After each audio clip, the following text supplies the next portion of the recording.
बुद्धिमान राजा की कहानी।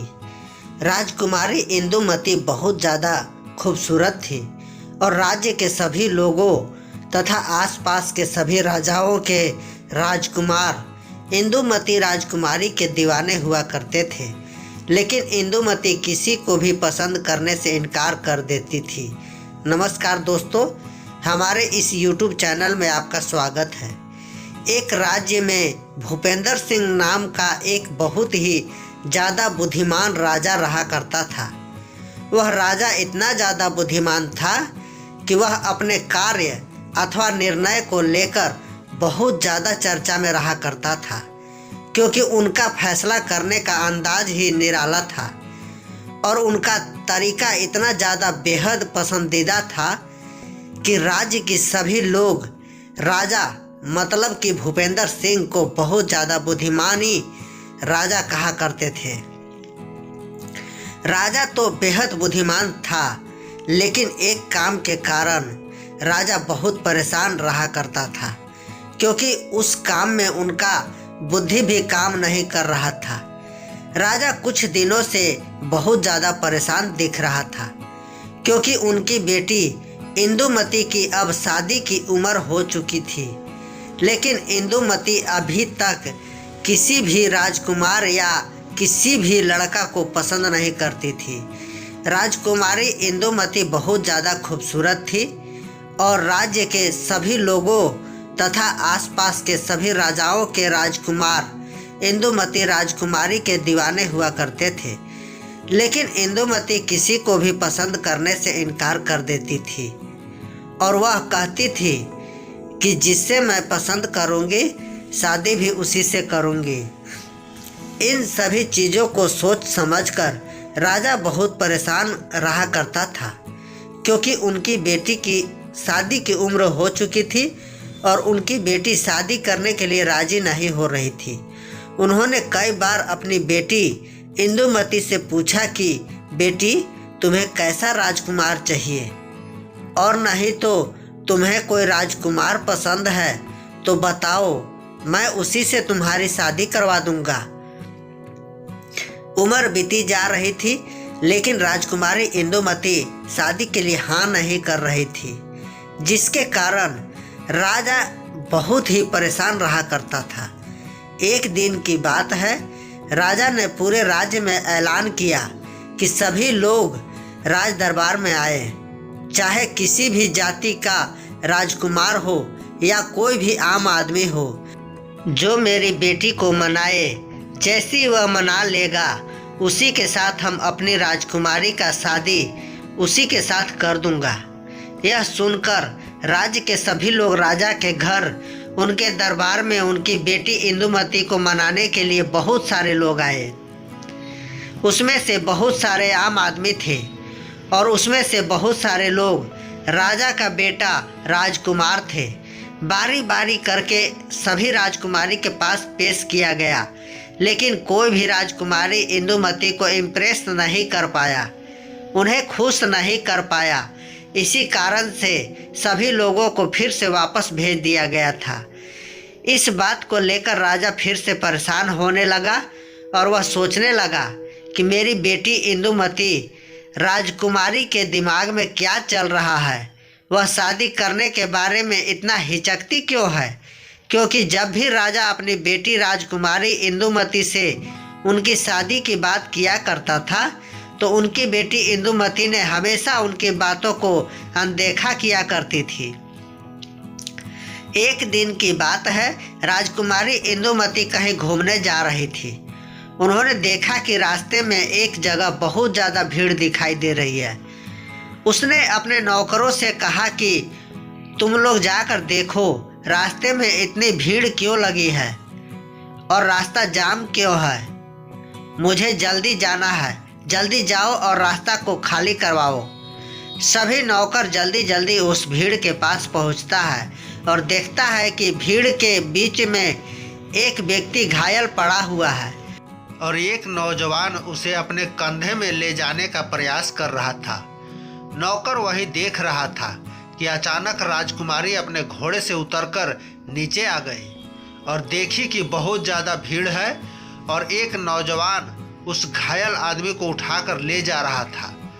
उस नौजवान लड़का से राजकुमारी इंदुमती कहती है कि क्या तुम्हें इतना भी पता नहीं है कि किसी घायल को रोड पर क्यों रखे हो? इतनी ज़्यादा भीड़ हो गई है, रास्ता भी जाम हो चुका है, मुझे अपने घर जल्दी वापस जाना है, इसलिए जल्दी जल्दी भीड़ हटाओ, मुझे घर जाने के लिए रास्ता दो।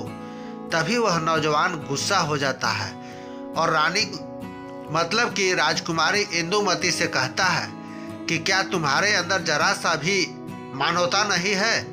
क्या तुम देख नहीं रही हो कि एक घायल व्यक्ति है, दर्द से तड़प रहा है और तुम्हें घर जाने की जल्दी पड़ी है?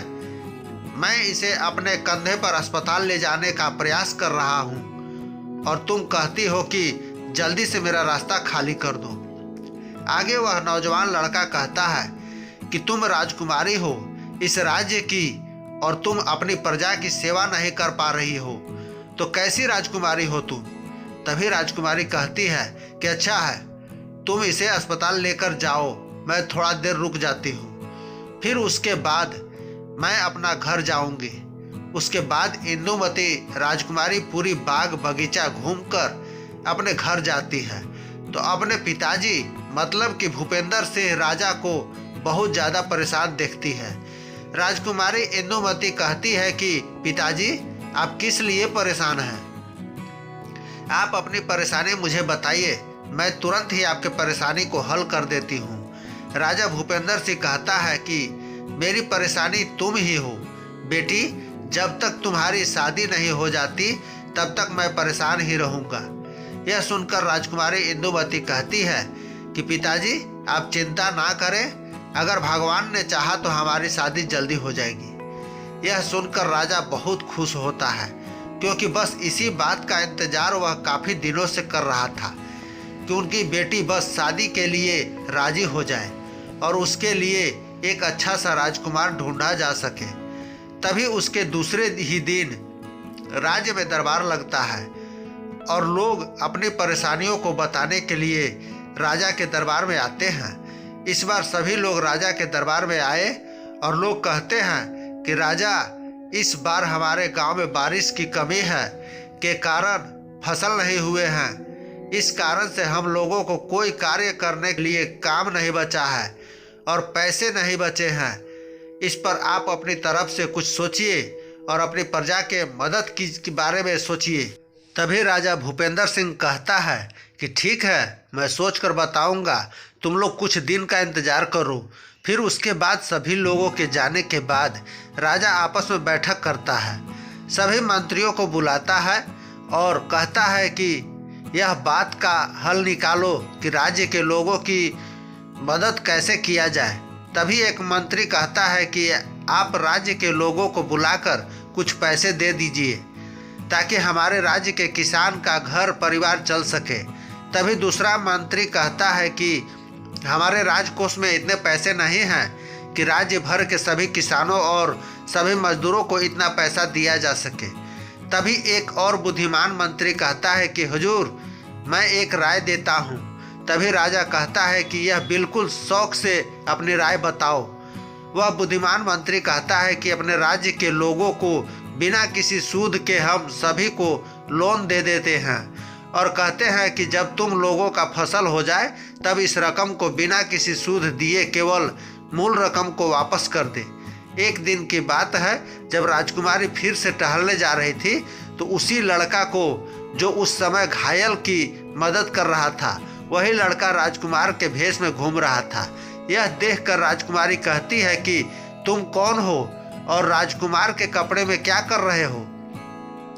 तभी राजकुमार कहता है कि मैं राजकुमार हूँ, तभी तो मैं राजकुमार के भेष में घूम रहा हूँ। राजकुमारी कहती है कि तो फिर तुम उस दिन ऐसे क्यों घूम रहे थे? तभी राजकुमार कहता है कि मैं तो राजकुमार पहले से ही हूँ, फिर चाहे मैं किसी भी तरह का पोशाक पहनूं। यह देखकर राजकुमारी हंसने लगती है और कहती है कि तो आप कहाँ के राजकुमार हैं? यह सुनकर राजकुमार कहता है कि मैं बगल के गांव का राजकुमार हूँ। मैं आपके राज्य में घूमने आया था और आपके पिताजी के द्वारा ही ऐलान सुना कि जो भी हमारी बेटी इंदुमती राजकुमारी को मनाएगा मैं उससे उनकी शादी करा दूंगा। आगे राजकुमार कहता है कि मुझे तो नहीं लगता है कि मैं राजकुमारी इंदुमती को मना पाऊंगा। तभी राजकुमारी इंदुमती कहती है कि आप चिंता मत कीजिए, मैं आपसे विवाह करने के लिए राजी हूँ। इस बात को मैं अपने पिताजी से कहूँगा। ऐसे भी देखकर भूपेंद्र सिंह राजा बहुत खुश होंगे कि उन्होंने यह अपनी बेटी को मनाने के लिए बगल गांव के राजकुमार को बुलाया था और उन्हें नहीं पता था कि उनकी बेटी इतनी जल्दी शादी के लिए मान जाएगी। अब राजा की सारी परेशानी खत्म हो चुकी थी क्योंकि उनकी बेटी इंदुमती राजकुमारी शादी के लिए हाँ कर दी थी। फिर उसके बाद उन दोनों की बहुत ही ज़बरदस्त तरीके से शादी कर दिया गया था और फिर वे दोनों एक दूसरे के साथ खुश रहने लगे थे। हमारे राजा भी अपने सभी काम को आराम से कर रहा था क्योंकि उनके जो राजकुमारी के कारण परेशानी थी अब खत्म हो चुकी थी। दोस्तों, कहानी अगर आपको पसंद आई है तो आप इसे शेयर ज़रूर करें और कमेंट करके हमें भी बताएं। पूरा वीडियो देखने के लिए आप सभी को बहुत बहुत धन्यवाद।